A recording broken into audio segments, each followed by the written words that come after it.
எல்லாருக்கும் வணக்கம். நான் உங்கள் மகேந்திரன். ரீசெண்டாக நான் ஒரு இன்டர்வியூ கொடுத்துருந்தேன். அதில் நான் பேசின நிறைய விஷயங்கள் பயங்கரமாக ட்ரால் ஆச்சு.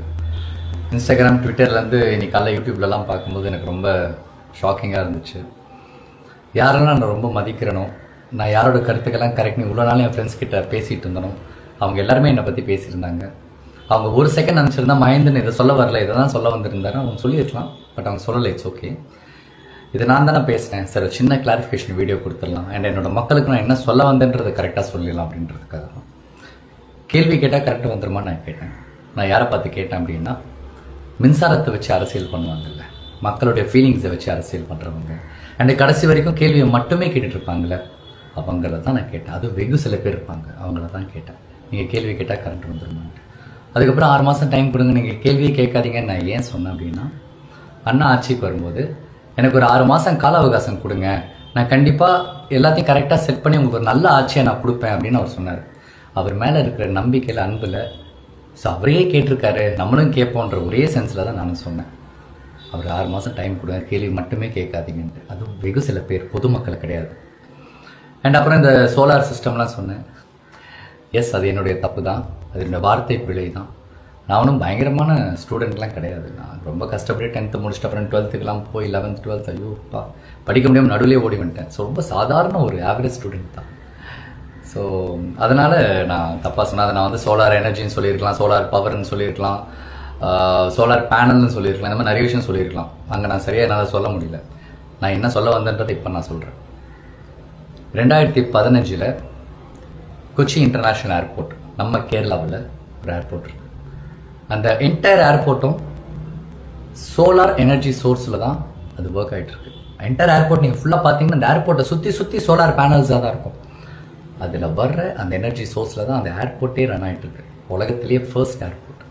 நான் பார்த்துருக்கேன். நான் அப்போ நினச்சிருக்கேன், ஏன் நம்ம தமிழ்நாட்டில் இந்த மாதிரிலாம் இல்லை, நம்ம கிராமத்தில் எவ்வளோ மக்கள் கஷ்டப்பட்டுக்கிட்டு இருக்காங்களே, அங்கே ஒரு கவர்மெண்ட் செஞ்சுதே, இந்த நம்ம ஊரில் கவர்மெண்ட்டே செய்யலையா அப்படின்னு நான் நினச்சேன். அப்புறம் பார்த்தா 2011 அன்னைக்கு சிஎம்மாக இருந்த ஜெயலலிதா அம்மா அவங்களோட வீட்டு மனை திட்டத்தில் வீட்டுக்கு மேலே சோலார் பேனல்லாம் வச்சு செட் பண்ணி ஒரு டெக்னாலஜி இன்ட்ரடியூஸ் பண்ணியிருக்காங்க. ஏன் பண்ணாங்க? மக்கள் கரண்ட் இல்லாத நேரத்தில் கஷ்டப்படக்கூடாது, அவங்களுக்கு இந்த ஃப்ரீ சோர்ஸ், இந்த ஃப்ரீ எனர்ஜியிலேருந்து எலக்ட்ரிசிட்டி வந்துட்டு ப்ரொடியூஸ் ஆகும், இதில் மக்கள் ஓரளவுக்கு பயனடைவாங்கன்ற ஒரு டெக்னாலஜி. அன்றைக்கி நம்ம அதை ஃபாலோ பண்ணி தான் இன்றைக்கி இந்த 2026 நம்ம டெக்னாலஜி நல்லாவே நம்ம அதை புரிஞ்சிருப்போம். அதெல்லாம் நம்ம மிஸ் பண்ணிட்டோம். இதெல்லாம் தான் நான் சொல்ல வந்தேன். அப்புறம் சொன்னேன், என் வீட்டிலேருந்து கரண்ட் எடுத்துக்கணும். நான் எப்படி என் வீட்டிலேருந்து கரண்ட் எடுத்துப்பாங்க? என் வீட்லேயும் கரண்ட் எடுத்தாலும் எடுத்துக்கோங்க, நான் இப்படியே இருக்கேன், கஷ்டப்படுறேன், இந்த மக்களாக கஷ்டப்படுறேன்னு தான் நான் சொல்ல வந்தேன். இந்த மாதிரி நிறைய விஷயங்கள் பயங்கரமாக தப்பாக கன்வே ஆகிடுச்சு.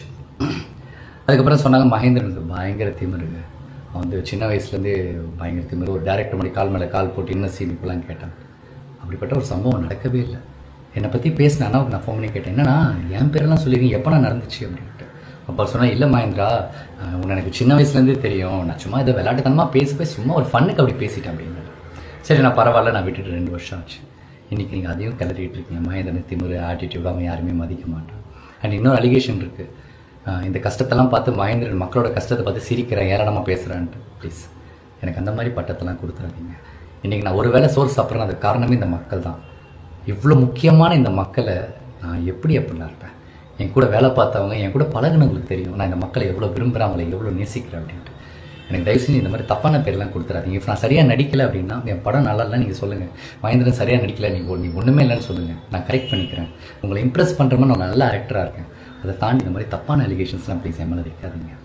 அட்லீஸ்ட் இப்போயாச்சும் நான் என்ன சொல்ல வந்தேன்றது உங்கள் எல்லாருக்கும் நல்லா புரியும் நினைக்கிறேன்.